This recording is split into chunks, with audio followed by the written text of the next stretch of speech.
Welcome to another episode of The King's Couch. I'm your host, Sulo King, and today I have my dear friend, old friend, fellow producer, engineer. He's been in the game for a long time, Mr. Jazz Williams. Yes, thank you. Thank you. It's good to be here. How are you, man? I'm doing good. I'm traveling, and it's been great. It's been an adventure. Been traveling to different cities, working with different artists, and it's been great. Yeah. I had a good time. We have a lot of catching up to do. This is our first time actually seeing each other. Yeah, absolutely. In a little over 3 years. Yeah, it's been great. Yeah, we've been through a lot together in the industry. We share a lot of the same insights and opinions. Yes. And one thing I can say is Sulo always calls me. We always have our own personal time, and I think it's great that engineers and people who are in the studio business, we're not competitors. Right. You know, it's good that we get together and we have a conversation. Even though a lot of times we're in these different genres, it's great that we have these conversations because I think we can learn a lot from each other and also grow and, you know, send positivity each other's way. That's right. You know what I mean? Yeah. So, yeah. I agree, man. And not everybody has that kind of synergy or respect in the industry to do that. Yes, absolutely. You know, I don't compete. Like, I mean, I'll throw you business if I don't think it's appropriate or I can even take it in at my studio. Absolutely. You know, absolutely. If I don't, because I like to have more genre specified engineers to handle their clientele. That is correct. Like my version of you over at my place when I had Icon Sound was Jericho. Yeah, right. We were just talking about Jericho a little bit. Yeah. Jericho is I always call him a jack of all trades. He has a lot of vision because he's moving in so many different spaces, promotion, artist, engineer, you know, and host. I don't know if I could do all of that. I've never been like a person that could fulfill all those roles, but you know, that's what he does. He wants to experience all of these different things all at the same time. He's young. I mean, I think Jericho was like 22, 23 when he started with me. Yes. Probably like getting into his late 20s at this point. That is correct. But he's picking up things like this, you know what I'm saying? So very intuitive. Yeah, very intuitive. So he's picking it up and naturally gifted. Yeah, and I'm very proud of where he's going and what he's looking to accomplish. Yeah, for sure. I remember when he came to me, one of the first questions I asked him, I was all, so are you classically trained? Like, did you go to school? Yeah. Or did someone teach you how to do this? He's like, YouTube did. Self-taught. Well, you got to know that now equipment is access to everyone now. Yeah. You know, and there are now people who are leaning more on experience than actual school. You know, I spent 7 years in school. You know what I mean? And you know, now I'm meeting people who are, you know, grabbing Pro Tools right off the rack and just starting to record in the box, mix in the box, and they don't know anything about analog. That's a shame, man. Yeah, I know, and you know, it's so funny. Let's talk about that because I'd love to. You know, I was an analog guy. You know, I started getting into, you know, working in the box, and I had to learn how to start moving in that direction because the workflow and the time that it takes to get projects done is like this. And now we have to get these projects done. Back in the day, you could spend 12 hours on one record or 24 hours on one record. Now, you really only have 4 hours. Sometimes 2, depending on if you're doing rap records or something like that.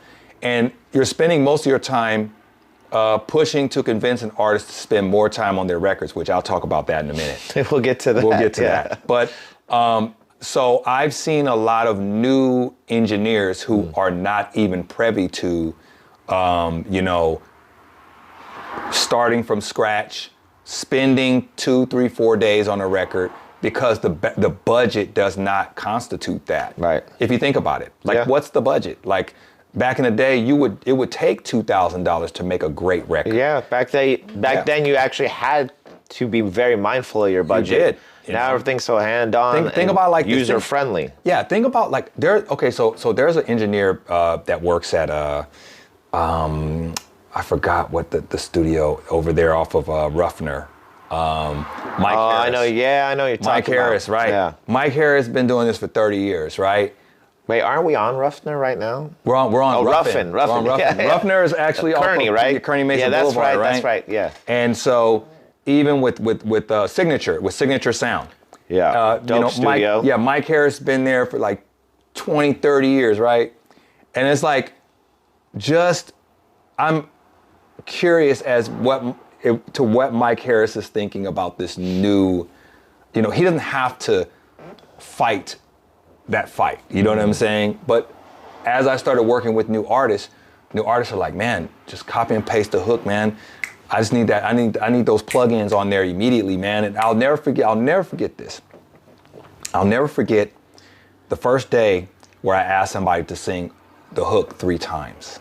And I remember he was looking at me like, bro, like, why am I singing this hook 3 times, bro? Can't you just copy and paste it? Right. That first time and I knew that times were changing. And it's not even so much about what we can do, it's the workflow and the budget of the artist. Yeah. And so you're saying they're trying to rush through it? I wouldn't say rush. I think that's the wrong word to use, because the onus of the project falls on the artist's budget. Yeah. Which is 0. Okay. Back in the day, an artist wouldn't even be in the studio if it wasn't for a manager or an investor, somebody who was willing to invest in a real project. Now, man, artists are going and getting beats off YouTube. Let me give you a scenario. Artists will walk in the studio, come to me and go, I need you to go on YouTube and download Drake type beat. Yep, they did the same thing to me, man. So I said, Drake type beat? Okay, cool. Download Drake type beat. Then remember, Drake type beat probably has a tag on it. Hey, bro, can you get the tag off of the beat? Remember, it's a stereo file. Right. So I got to get the tag off. Now, before we start, they say, bro, just to let you know, I need a hit, bro. I need it to be like the best song that everyone I've ever recorded. expects a single walk in. Right. Now, there's no intro, there's no outro. I have to create that in session. And at first, it didn't take me long to understand, because before I was a little bit frustrated, And there's a guy named Rob, and I don't know if you remember Rob from Revolt. This is Revolt what? Revolt Recordings. He was actually over there at Superior Sound in El Cajon. Oh, is that the name of the studio they had attached to it? Revolt. Yeah. Yes. Okay. Yeah. I never. Yeah. I thought it was Universal Sound, so I didn't realize it was. So Revolt. Yeah, okay. So it was on. I forgot the name of the studio. I used to go to Universal Sound off Miramar to record. I recorded my very first demo there. There were 2.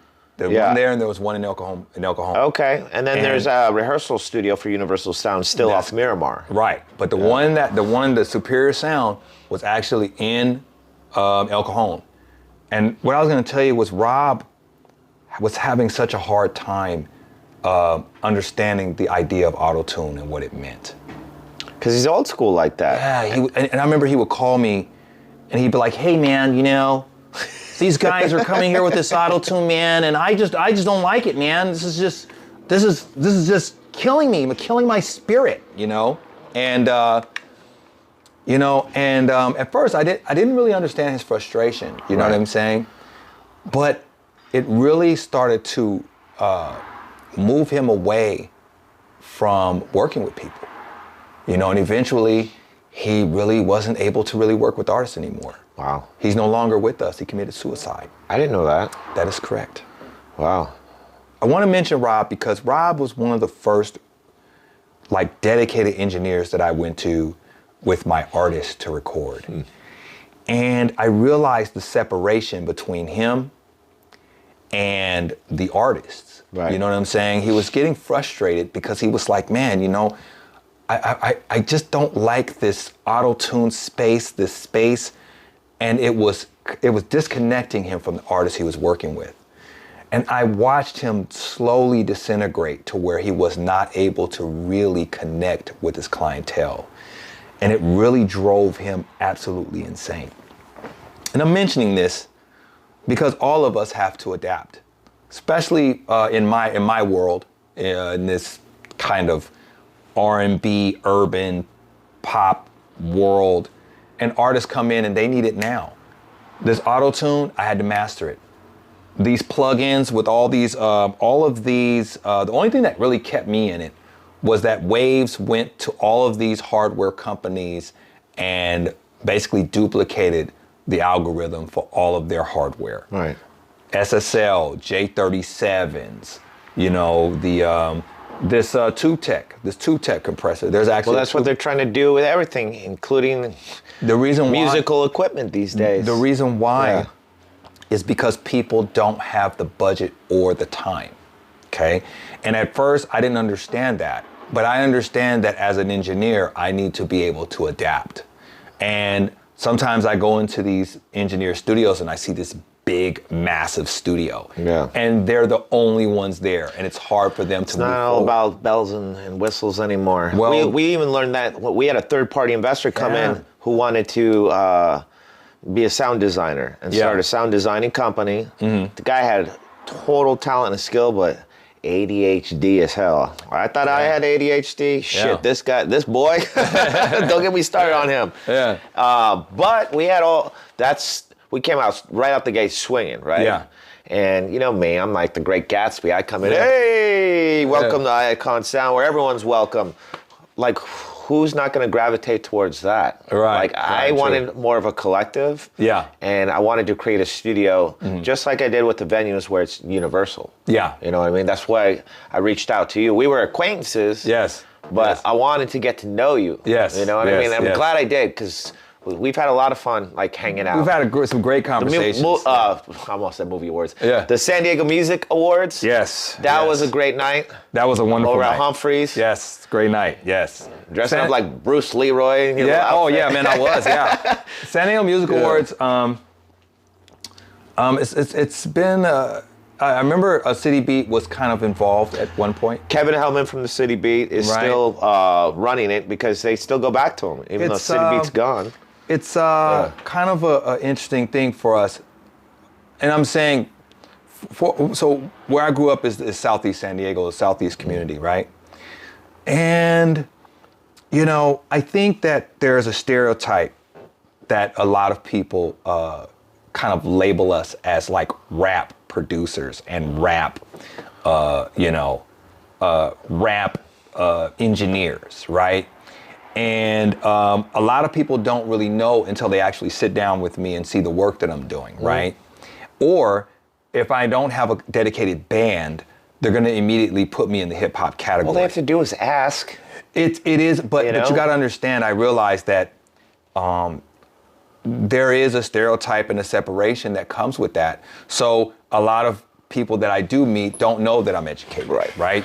So when I tell them I have a bachelor's degree in arts and music, it's hard for them to even understand that. So sometimes even me sitting down, I have to show them my records, and they're like, "Wow, like this is amazing." And I have to say, "Yes." I said, but I have to sometimes invite them over so that they can actually take a listen to all the work I'm doing, right?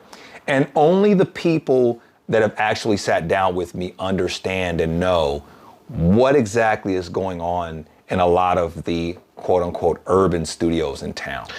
You know what I mean? Do you feel like people just profile you because of that? Well, I think that there was a separation. Because there's a ton of musical segregation amongst the venues and the studios. It is, in San Diego, it's really weird. It is, and so let me give you an example. So I do more R&B and soul music, and I work with live musicians all the time. You know, I actually work with a lot of musicians, jazz musicians from either yesteryear or now. You know, I work with a lot of different people from all different bubbles. You travel all over the map. I travel all over the country. Do you keep it just in the U.S. or do you go overseas? Well, just in the U.S. Like, okay. You know, obviously with COVID and those types of things, it's been very hard to travel, as you know. Right. But what I will tell you is, you know, I think that I would love to get to know a lot of the academy. I call them the academy because, you know, to me, they have not really met other producers outside of the rock, alternative, and jazz circuits. So when the music comes into them, they just get a pile of stuff, and if it's not a dedicated band, it's hip hop, you know, rightfully so. R&B, their R&B category is actually band oriented, right? It's not a R&B category that like I can actually record in the box and produce in the box. It has to be a band accompanied with it. But a lot of it is coming out to the studios and having listening sessions is what I would love to do, is actually meet with some of the board members and have them come out and actually listen to some of the music, because a lot of the award-winning names they have on their ballot, I've produced for those people. Right. Rebecca Jade being one of those people. Oh, I love Rebecca. You know, and so, yeah, we'll get into her in a minute. Yeah, we'll get to that part of the story. She's amazing. Yeah. But that's what I would like to see. Right. Yeah, I would love to do listening sessions with the members of the voting committee, and not so much so that they can see me. Right. But that they can see the hundreds of other artists in San Diego that are not rap or what they think is rap. I'll be honest with you, man. Yeah. And I'm an open book and I have nothing to hide. Yeah. I feel that the hip hop category is getting weaker every year. The rap category is getting weaker. There's so many artists that I feel should have been nominated this year. That's correct. And that's not even my forte in my world. And also too, it's all subjective opinion, right? It's if I don't really listen to rap, how can I really make a justification on what rap sounds like? Yeah. You know, and I'm saying that as an engineer. I can't just engineer rap. I have to literally be at the club and immerse myself in it to understand the sonics and how it sounds, to really give my opinion. And that's why sometimes they get a little blowback. One year we tried to get R&B soul as a category. Right. And we weren't able to do it because we didn't get enough votes. You know, because once again, it's not enough black people in town. It's only 6%. Really? Yes. The black population in San Diego is only 6%. And that's a current figure? That's the current figure. Huh. And that includes 6% baby boomer generation and above Generation X. Wow. So imagine you only have a 2 to 3% window of individuals. And out of those individuals, you still have the minute group that's doing music. Or even have the ability to even be online, to even speak, right? So let's take a place that I frequent actually a lot. Okay. Let's take Philadelphia. Philadelphia is 45 to 48% African American. Interesting. Right? It's so many that you see that in their awards and how they structure the Philly Music Awards, right?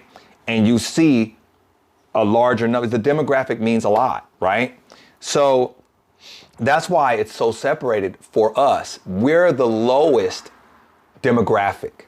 The Asians outnumber us. The Mexicans definitely outnumber us, right?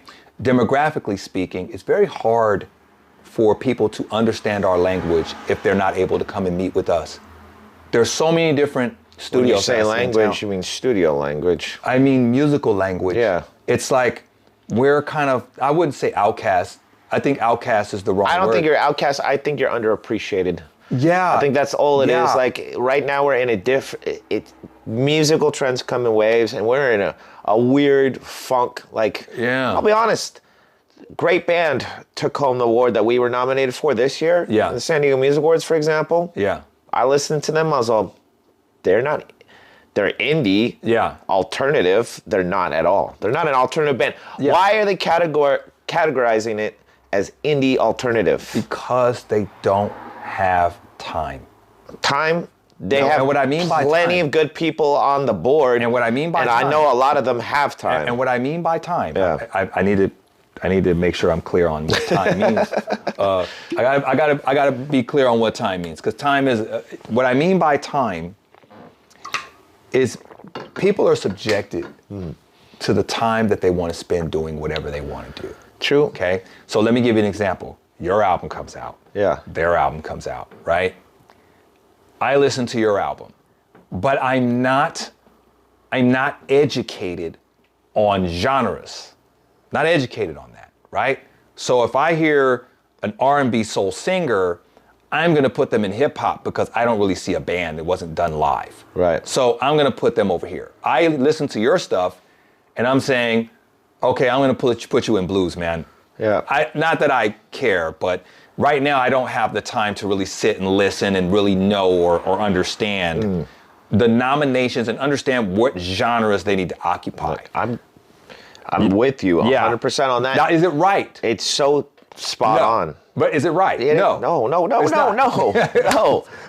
man. I wish I could have been on the panel then because I wanted to see where I could get with it. Yeah. And I was at one point for a little while. For some reason, I was dropped. Maybe miscommunication. I don't know. Yeah. Maybe I didn't advertise in the city beat and Kevin didn't like that. I don't know. And it's no hard feelings either way. Business is business, and I get it. And politics are politics. But here's the thing. Yeah. 1 year, and this is not just the music awards. Yeah. The Del Mar Fair. Yeah. They had a battle of the bands. Yeah. And the band I was producing back in 2006 owed me a lot of money for an album I produced for them because we had a Virgin deal on the table, totally got blown. Long story short, if they would have won this prize, the grand prize was like $15K. They could have paid me back pretty much in full. And I was like, you know what, I'm going to wash my hands and that'll be that. Right. You know, because I had them contracted the whole nine, like it was a big deal. And ego got in the way of this band. Another rock star tragedy. Yeah. But I was one of 4 judges. Yeah. Only one other guy was somewhat music related. Right. And everyone's kind of looking around like, oh, I don't know how to judge this band. I remember Tim Piles. My boy, shout out to Tim Piles, was the MC. And he hyped me up like I was like a wrestler or a boxer coming out there. He's all local rock icon. And Frank was there. And he heard that. And that was like a running joke when we had the studio for years. But I remember like, and this is why I hate competitions of judging like artists. Showcases like that. Yeah. Because the underdog that I don't necessarily think should win usually does. Because a lot of these judges can't find their ass from a hole in the ground. But this is why I was telling you. No offense. But this is why I was telling you about time. The mental capacity to be able to really listen and absorb and judge. People make time mentally for what they want. Right. And I realize that people don't have the mind frame to even take time to understand or absorb a person's music the way it needs to be absorbed and learned, and do they even have the knowledge to even analyze, right? So this is what I mean by not having time. It's a lot broader than what I'm saying. There are a lot of people out there who don't have the time because they don't have the mental capacity to even understand music and are not capable, right? But what they do know is that being in those political spaces make money. Right. Award shows do what? Make money. People make money off award shows all the time. Guess what? They have no idea. Advertising makes money. Advertising. Yeah. Think about all the people that show up to award shows and get tables, vendors. People make so much money off award shows, man. Yep. And guess what? Is any of that imparted to the artist? No. But guess what? A person who does not do music is a person who is generating the majority of the income. I do support the San Diego Music Foundation here and what the San Diego Music Awards do. Yep. Donates the money to musical education programs throughout schools in San Diego. But what I'm saying is this. That's not what you're talking about. What I'm talking about. I just wanted to highlight that. The time. There's pros and cons to anything. What I'm saying is the time to analyze and understand a person's music takes a team of listeners to go through and comb through and listen to the albums of the people that they nominate. Not because they were nominated last year. Not because they have an album that they just found online. It's 2 years old. Then all of a sudden I'm like, wow, I'm nominated? How did I get nominated? And there really is no album that I'm nominated for. It's just, I'm nominated as best artist in this category, but I don't have an album out. And so what happens is It's a lot of it's Dude, we got nominated. We didn't even do nothing. yeah. It's a concern. Notoriety. So what happens is it's a concern, but not enough concern to generate change, right? What I'm saying is in our community, I don't think there's enough interest to create change. right? And so I'm okay with it. I'm at peace with that. But what I would love I am to too. do, I'll still support it because I'm diplomatic. Period, and I want I'm- to see the scene thrive and be prosperous. but what I think should happen is there should be listening sessions. Like, let me give you an example. This is just my take on it. So like a board meeting where we go around and listen, or we individually have to listen on our own. We pick different studios with different producers and engineers and have Academy members come and listen to their records. Whether it be somebody who's, over here in Claremont or in, this place, there are so many great producers. Well, you have to send in submissions already. So where do the submissions go? But this is kind of what I mean. I wouldn't say the submissions. I would say to open up the Academy's palette.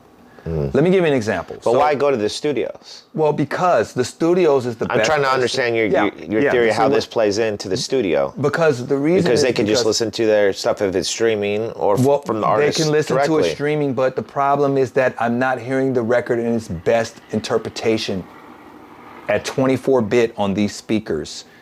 So I think it would be great to have listening mixers where, and we used to do this for the engineers meetup group that was online. I like that. That's kind of like very similar to what I have an open house annual party to bring the community together. But imagine you hit the committee members up and say, hey, I know you're not privy to this genre, right? Or you're not privy to this engineer and producer who's worked with a lot of people in the area in this genre. I would love to invite you and some of your Academy guests to come and listen to some of the artists that you may have never heard before. And what that does is that opens up their subjective mind to at least understand that there's a bigger palette out there. Like, wow, I've never heard that before. Okay, well, does that person have an album out? Yes, it's actually on Spotify right now. Boom. They log it in, they put it in their playlist, and they say, hey, you know that guy? We went to this one studio and we heard this one album. It was the most amazing album ever.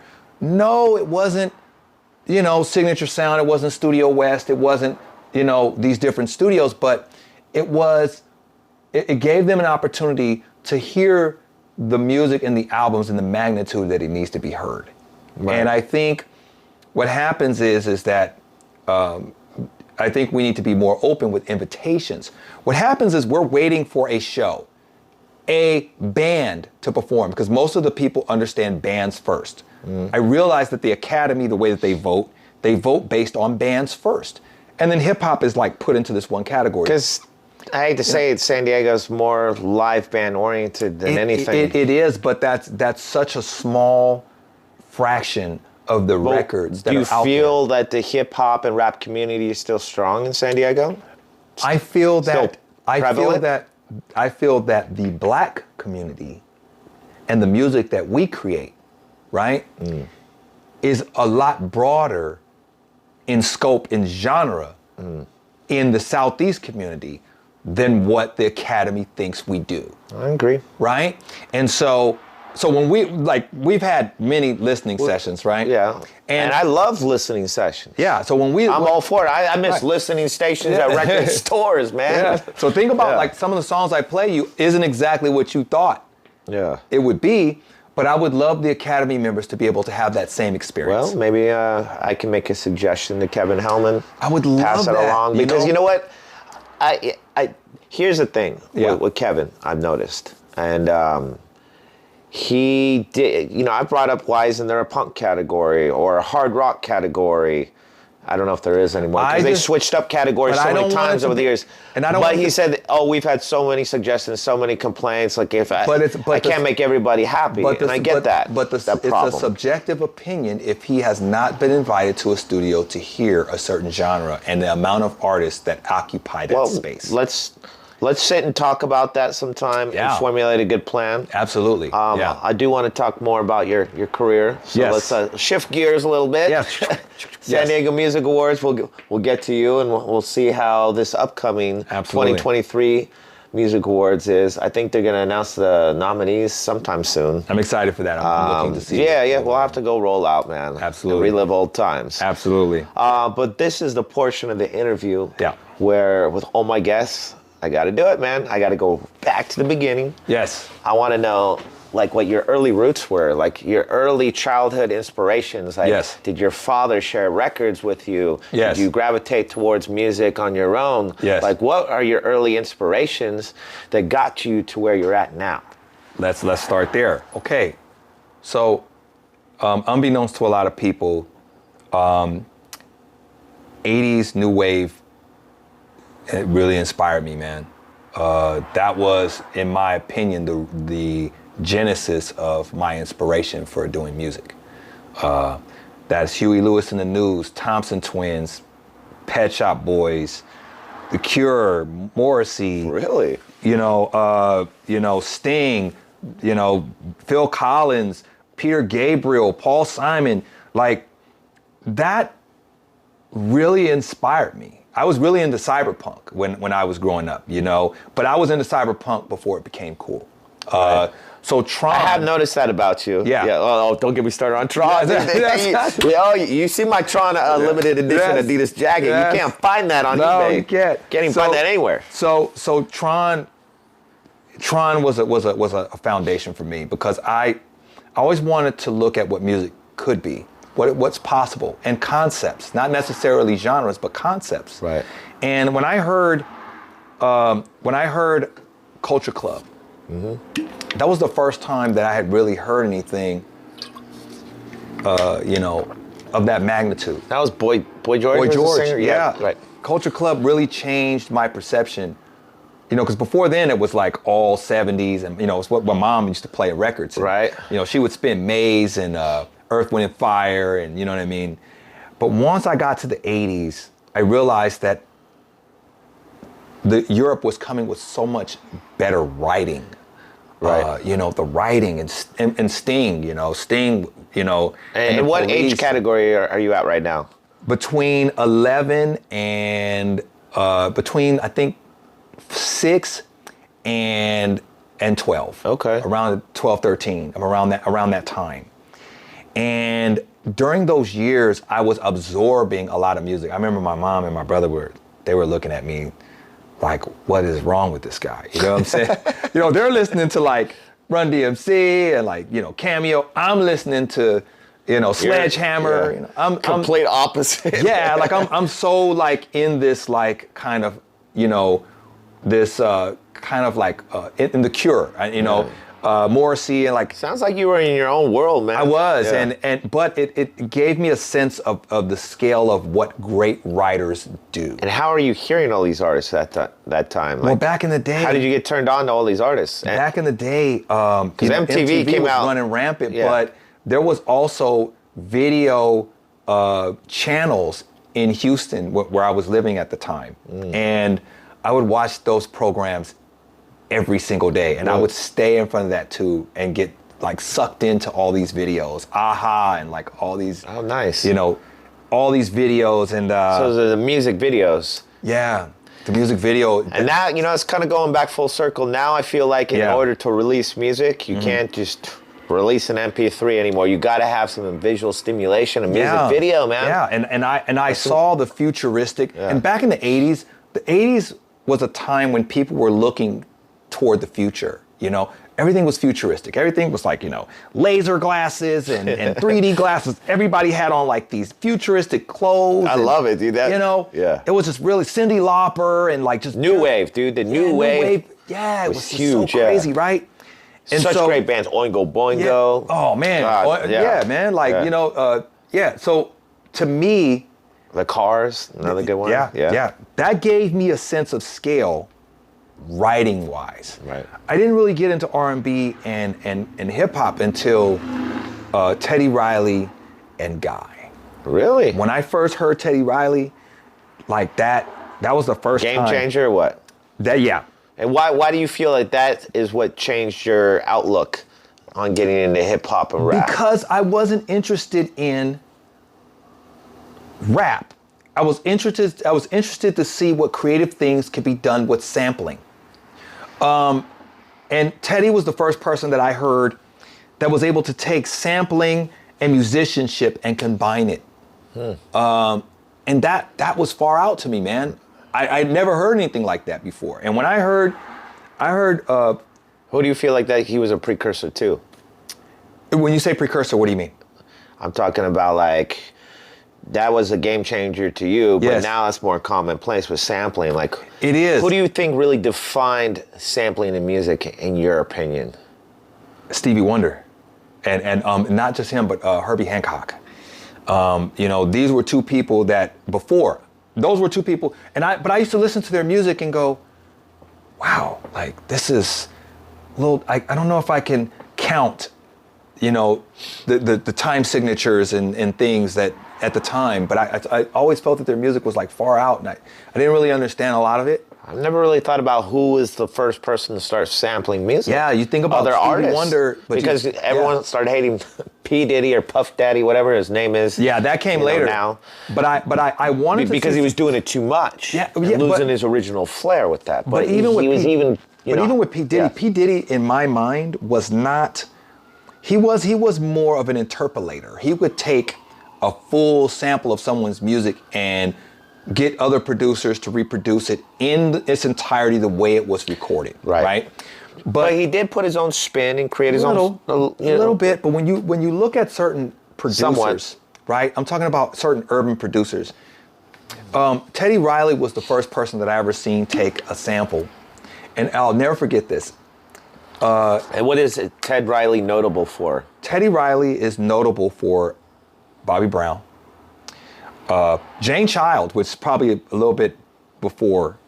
Also known for Heavy D, Kumo D, and also he's the person who produced all of Michael Jackson's Dangerous album. Ooh, Okay, that's a great. That is a great album. So right after Bad, Teddy Riley, Michael came to Teddy and was like, look, I want you to produce this entire album. There you go. Right? So that includes Remember the Time, Keep It in the Closet, Jam, all those records that, Keep It in the Closet, all those records, right?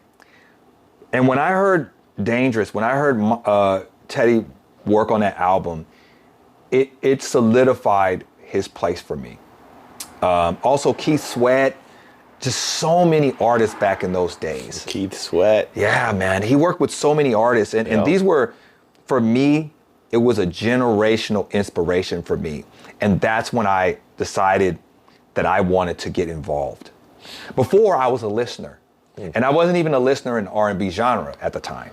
But once I heard Teddy Riley, that was the first person that inspired me to say, I want to get involved. Right. I want to learn this. I want to put my hands on these keyboards. This is what I want to do the rest of my life. Yes. You found your purpose. Yeah.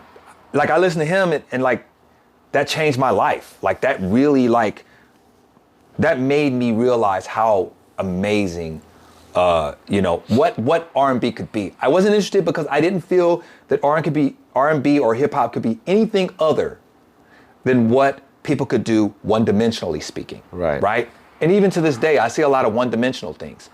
But Teddy was the first person that I ever seen take it and arrange it and create something brand new, something that had never been heard before. And the sound that was coined was New Jack Swing. That was the sound that was coined in the term. So many producers jumped on that and started moving that in a direction. But yeah, like Teddy Riley is definitely somebody who inspired me. And even to this day, that's definitely a bucket list. If I could sit in front of Teddy Riley and just ask him a million questions, I would. But, even after all the stuff that I've done, I can attribute to that first inspiration of listening to his music. Yeah. That's deep. Yeah. And I feel, obviously over the years there have been others who have been very inspirational. Rodney Jerkins, Timbaland, some amazing producers, but Timbaland, Rodney Jerkins, Who else? Who else really just stood out? I think that's right there is like, and Pharrell Williams. I with love Neptunes, Pharrell. right? Yeah. Those seventh and ninth chords, you just can't get away from it. but like that's really the nucleus right there. And sometimes what I will do when I work with artists is challenge them to go back to the 90s a lot of times. And I love doing old New Jack Swing records or Timbaland records or Pharrell Williams type records or Neptunes type records. And they may not know how to explore that. And I really, and as a producer at that time, sound and sound was changing for R&B and hip hop was changing so fast. So imagine this. At the time, music was at between 95 and like 115. And I'll never forget when Timbaland came in with 1 in a Million with Aaliyah. And when he came in with that record, it went from that all the way to 65, 70, 75. So people were clamoring to try to find keyboards to figure it out, and the timing was weird. So people were like trying to figure it out. Yeah, people were like confused. They didn't even really know how to like put it together. So everybody got their keyboards, their Tritons, their Trinities. Everybody was trying to clamor to make Timbaland beats. And then, you know, then when the new year came out, you had Beats by the Pound, which meant that you had, the South was taking over. So you had, you know, these big conglomerates like,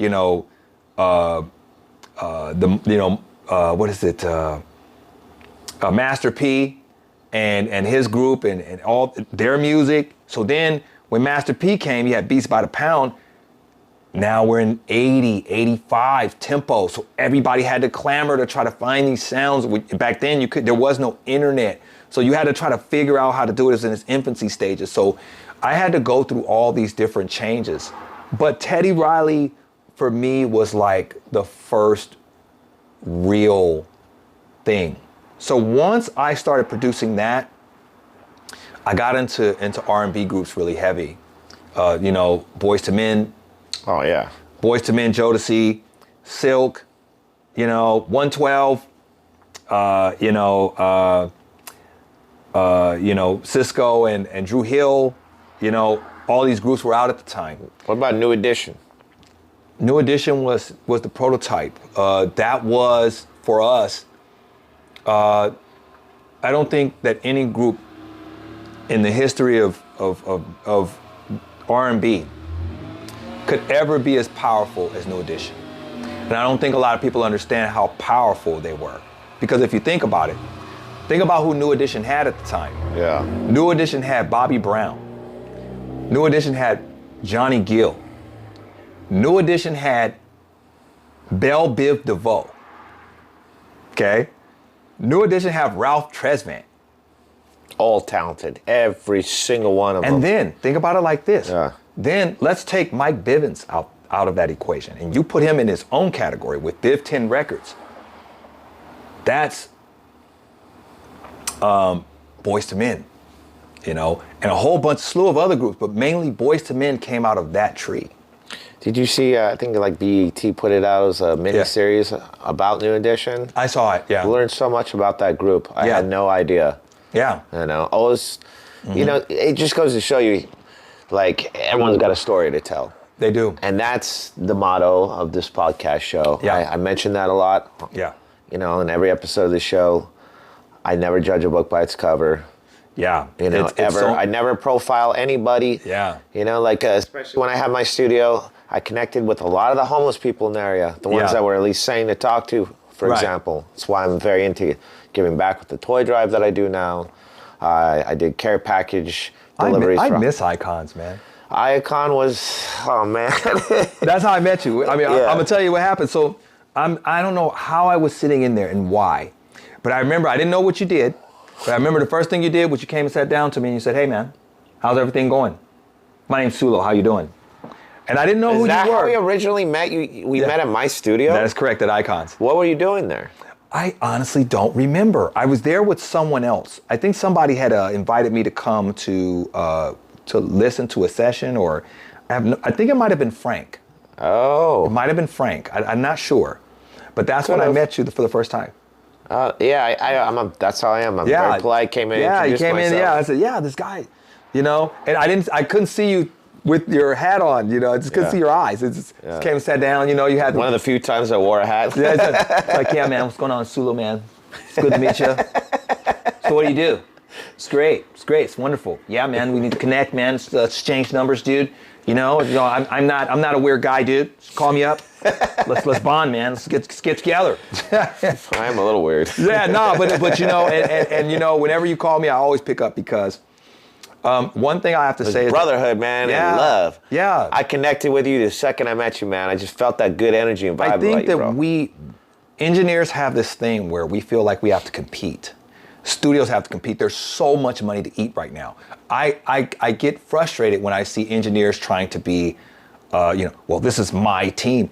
It's like, bro, like... Dude, promoters did the same thing. Yeah. That's why I came out from the golf cart to running clubs at age 22. I was praised or ridiculed. And, I have a lot of haters still to this day because of what I've done with my career. Yeah. But I get what you're saying, man. And that's not the way I operate. That's my whole point I'm trying to get across to you. And I think you caught that when we first met. And you're like, there's something different about him. Well, first thing I said was Sulo is a people person. And I felt that you were a great politician. And you were looking to cross-pollinate a whole bunch of different genres. 100%. And Carlton. I really appreciate that about you. When we did our grand opening, and I'm glad that you already knew Carlton. He's everywhere. I went to high school with him. Carlton. I used to call him Carlton Banks and make fun of him. Carlton is like Carlton. I love him though. He's a force of nature. I think.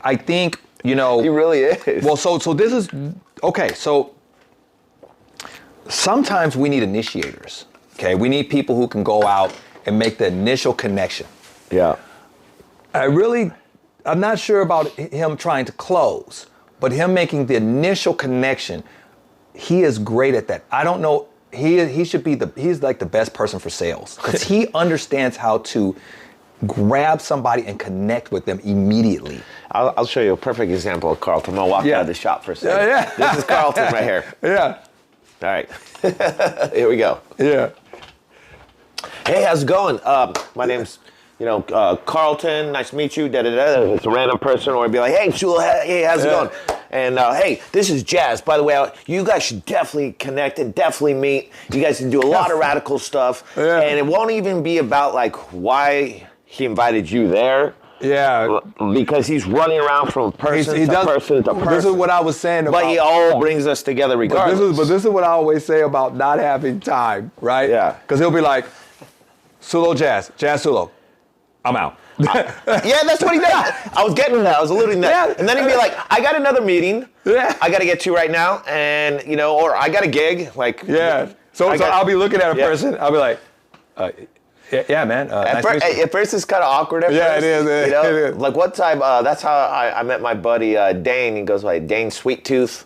I know Dane. Yeah, Dane. Yeah. Red Eye Nation. Shout out to Red Eye Nation. Love Dane. Yeah, Dane's cool. He's a character, man. Yeah, he's in and out. He's in and out. Like, one time, he saw me. Oh, Jazz, what's going on, man? Hey, look, man, we're going to put you on this camera, okay? All right, yeah, just go ahead, just scoot on right on in, okay, cool. All right, we got it. Okay, he doesn't even tell you why. Yeah, just scoot on right on, okay, boom. Just say hi. Yeah, just say hi to the boom. All right, yeah, all right, man, hey, man, I'm going to get at you later, man. All right, cool. It's like just random. So, but it just goes to show that we all need to have a great mixer of people and people like us, so we can connect better. That's what I love about it. I was originally, brought up Carlton because he brought 150 people to my grand opening party. Yeah. And he got me a really amazing write-up in this urban magazine that I think's distributed like in the downtown area. Yeah. I can't remember. I had the article say because it almost brought tears in my eyes. Like they praised me for what I did. And like finally a studio that's open to everybody. But one thing about Carlton, and I think that gets kind of wrapped up in a lot of the politics that's going on, is Carlton is an amazing drummer. He is.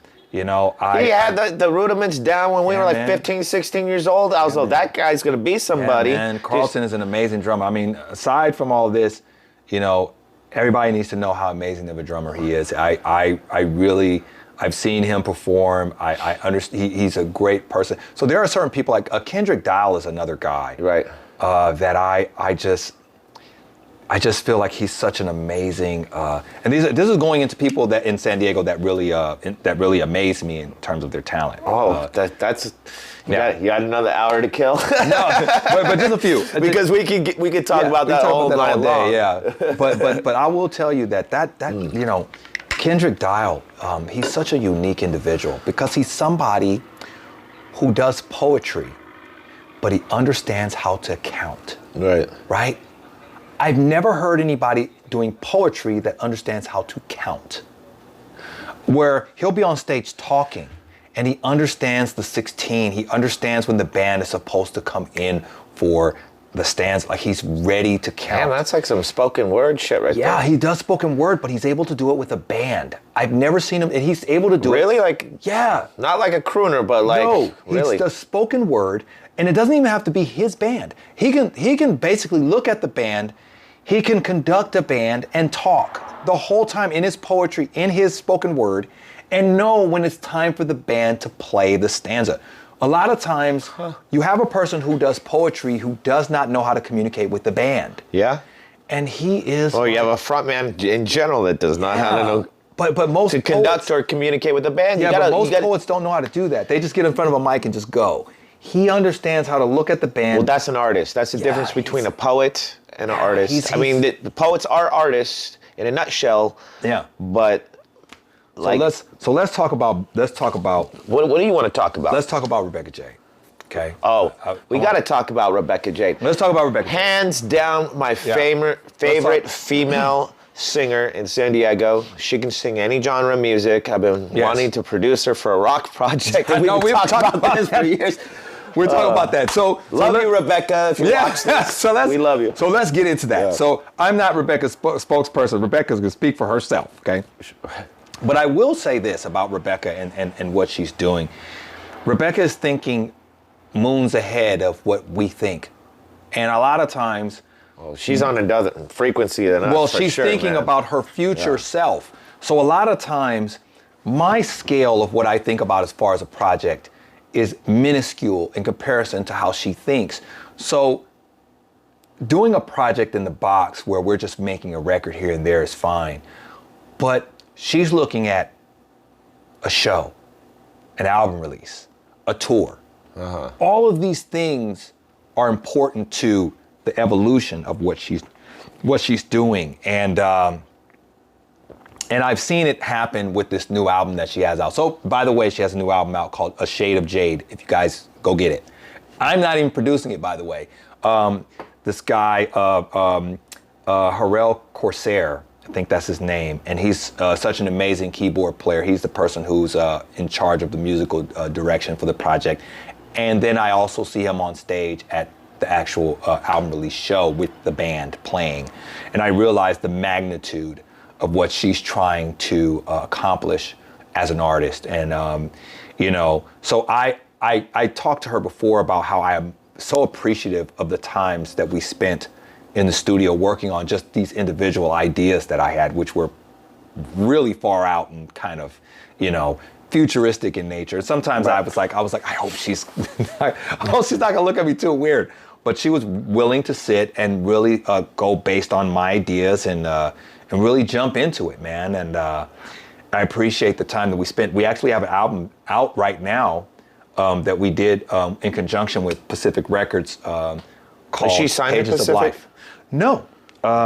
From my observation, you know, it was an album thing that we were doing. It was just like a little album that we were doing together.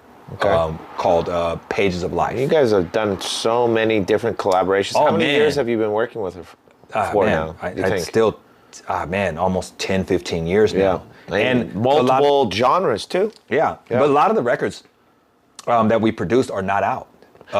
We have what genres do you say you have covered with her? R&B is definitely number one. Okay.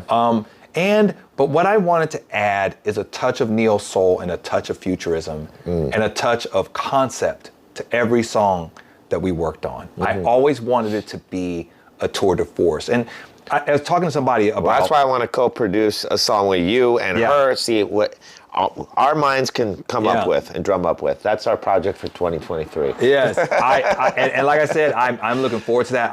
Like I said, I respect, and like I said with Rebecca, it's all about timing, and it's all about, because she has a spider web of a lot of things that she has going, and so if the timing is right, the music is right, and the workflow is seamless. Right. And I think, and that's something I want to talk about. I want to talk about that. The one thing about certain artists, I have had producers, and I'm not talking about Rebecca in particular, but I know some producers saying, well, hey man, how did you work with this artist? And I've been trying to work with this person for a long time, and I can't seem to really get them in the studio. And what I always say is, maybe the workflow isn't right. Right. A lot of times when an artist comes into the studio, they want to know that a musical director or somebody can finish the record immediately. It needs to get done now, or the majority of it has a vision, it has scope, and it has scale. A lot of times, you'd be surprised how many artists go into a studio with a producer, and not that they're messing around, but it's just not cohesive enough. And then there's all these sessions that have to be done in order to get one song completed, right? But the song needs to be done like this, so you prepare for artists to come into the studio, and the concept has to be prepared. Yeah. And when I look at somebody like Rebecca, I don't even. There's times where I don't even talk to her about music. Okay. Really? Not on, like, I may have a song over here, and I won't even like talk to her about it. Why?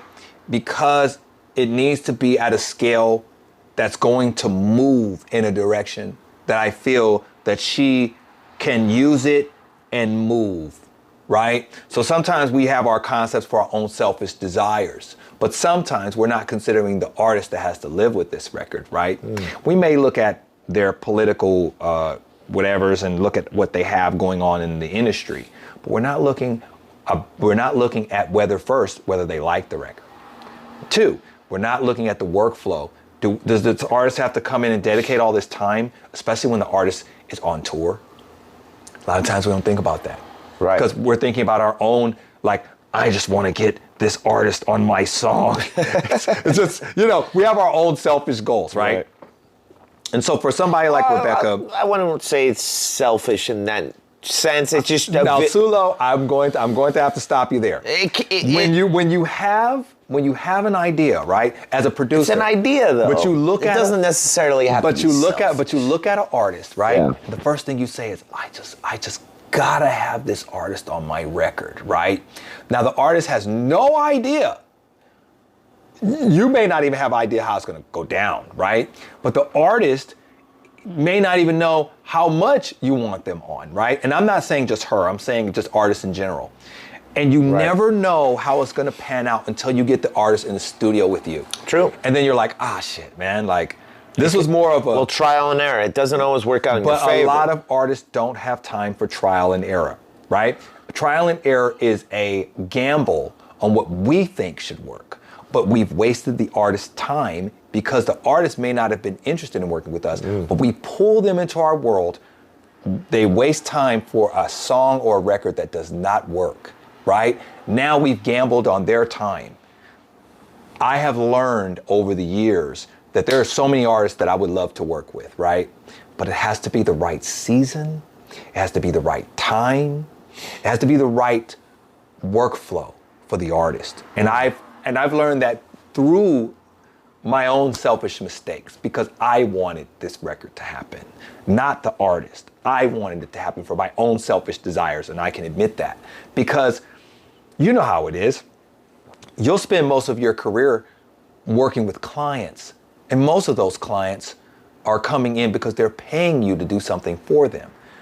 Providing the service. Right, but at some point you have your own creative goals, and you have certain artists that you want to represent your ideas, right?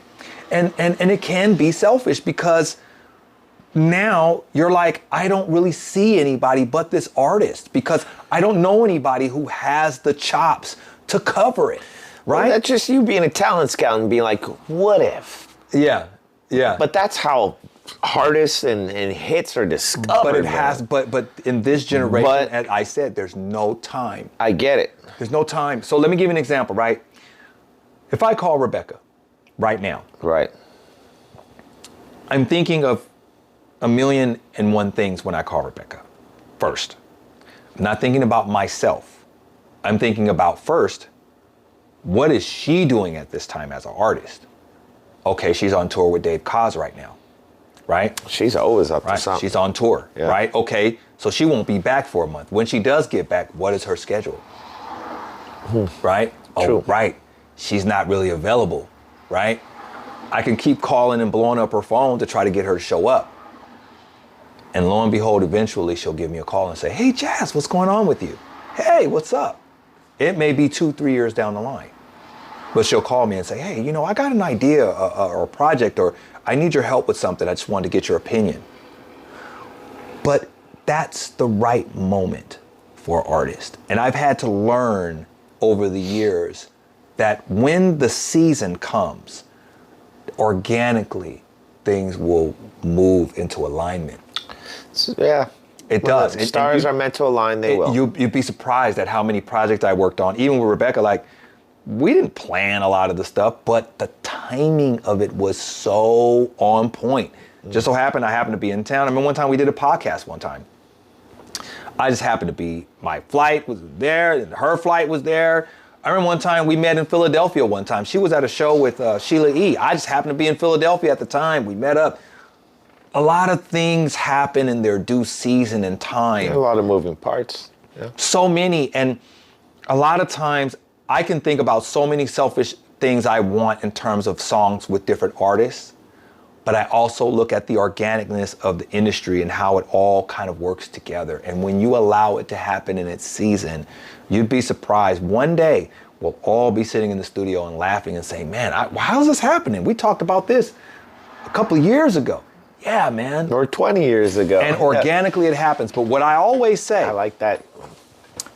the studio, in my opinion, is the last goal. Minds and musical directors need to get together and come up with the demos for the project. And then you submit those demos to the artist. A person like Rebecca is somebody that you would submit demos to. Right. Which is something that I think we need to do a lot more of. Like me and you, we want to work on that project, me and you get together and we do the entire album. We get a person to demo the project and give her the ability to overlook the project and see what she wants to change writing-wise or what she feels writing-wise is there, and let her sit on the project. Okay. When it's time and when she has the time, she'll give us a call. Yeah. But if we don't have a foundation, if we don't have demos, very easy for us to kind of be in limbo for a long time, right? Right. But I realized that making demos is a great way. We've lost the idea of the demo. We always record a demo for like... I would love to make a demo with you, Jazz. That would be great. We've been I'd love talking it. about it for a long time, and Yeah. I think maybe now the timing is right. We got a lot more to discuss. Yes. And I know you do have a client coming I pretty do, soon, yeah. in about Yeah. 15 minutes. Absolutely. So, I appreciate you, Sulo. yeah. I appreciate you too. Real quick before we wrap things up. Yes. Let's talk a little bit about Hookmaster and where you're at now in your career. Yes. And where you want to go. Yes. So, Hookmaster Studios, I went from being a brick and mortar to an online brand. Did you start freelancing before Hookmaster? Before Hookmaster Studios, I was working at Studio West. Okay. So You started out like interning at a studio, or did you? at Studio West. Okay. That was my first location. Then I met a guy by the name of Steve Hartman. He had a studio. He needed me to sing hooks for him at the studio called Batcave. And once I met him, I moved into Batcave, and that's when we partnered up. I was there. I remember that because I thought originally you were the owner of Batcave. No, but you just took over Batcave. Right. Like I took over Black Box. I was representing Batcave to the fullest. So I kept asking me, "Do you own it?" And that was the craziest thing because Batcave, the original Batcave, was owned by Steve Hartman. Batcave Productions is Steve Hartman and Dank Sinatra, who is, that's the core, right? And outside of that, you had artists going to them for projects. I came in the second generation when they opened their second studio as an engineer. And back then, studios were changing. Engineers were coming and being the integral part of how the studio made money and continued to rotate. And that's when I came in. And I told Hartman, I said, look, man, I have clients, man. I'll come in and give you half of what I bake, man. And that's how I started. That was 14, 15 years ago, you know? And then eventually I bought the studio from Hartman, from Steve. Yeah, I remember that. And we met in like 2013, I think, or 14. Yeah. Around then. Yeah, I bought the studio from Steve. Yeah. And from there, we, Hookmaster Studios was born in 2014. Okay. And from there, that's when I was able to really sink my teeth into, and what I wanted to do was grow the brand. I wasn't concerned about the space as much as I was concerned about growing the brand because I wanted to become more remote. So now my Hookmaster Studios brand is on Google, gaining optimization in a whole bunch of different cities. So now I have Hookmaster Studios Philly, I have Hookmaster Studios in San Diego, I have Louisville, Kentucky, I have Omaha, Nebraska, I have Houston. All of these locations are in different spaces and have different spaces on Google for different names, but still Hookmaster Studios. Someone wants to work with you, how do they find you? They can find me at hookmaster.net. Okay. Do you do social media besides Facebook? I do. If they want to find me on Instagram, it's Hookmaster Jazz. Okay. With one Z. Okay. But hookmaster.net, they can get to all my social media. Okay. They can get to everything. Hookmaster.net, they can go there. And also they can communicate with me live. Okay. They need studio sessions. They need me to refer them to someone. They need to send me files to mix, which a lot of people actually send me all their Pro Tools sessions so that I can mix them wherever I'm at. I could be anywhere in the world. They send me their mixes straight off my website. Dope. And, I can communicate with them and send them their mixes back. What genres do you specialize in?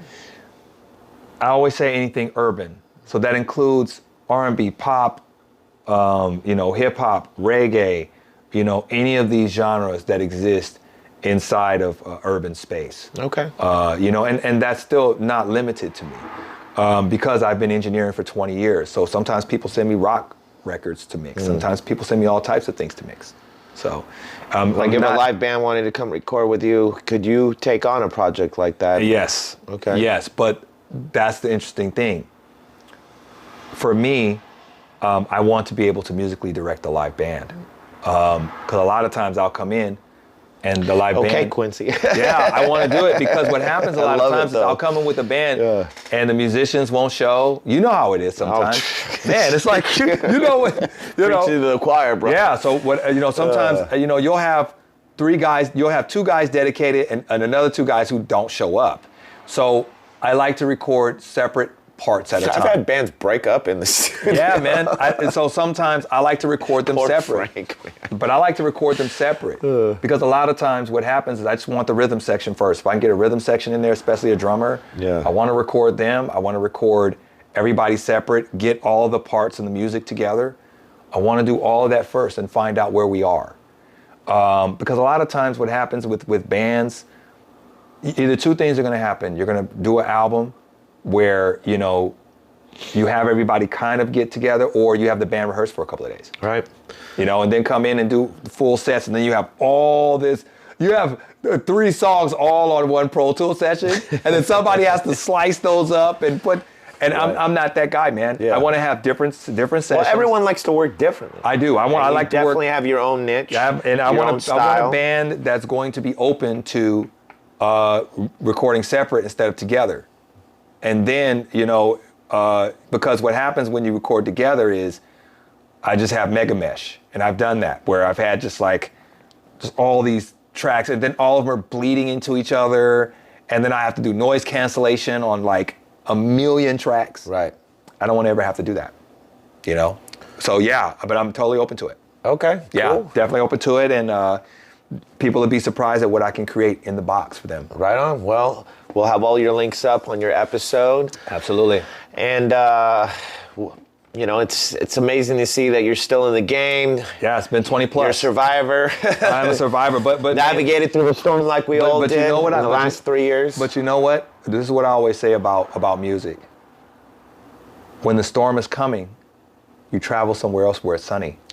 Well, you just beat me to the part where I was like, do you have any empowering words of wisdom or a motto that you live your life by? Well, what I live my life by is it's not people who are sick, it's environments.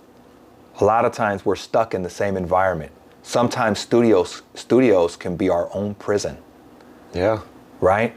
And so we don't know, or we're not appreciated because we are in our own prison. Sometimes we have equipment, and that equipment becomes our prison. We have to find a way to be open, to be uncomfortable, for change. And that means that we have to go to places where we could be appreciated and where we can learn more and be more open and not biased to things.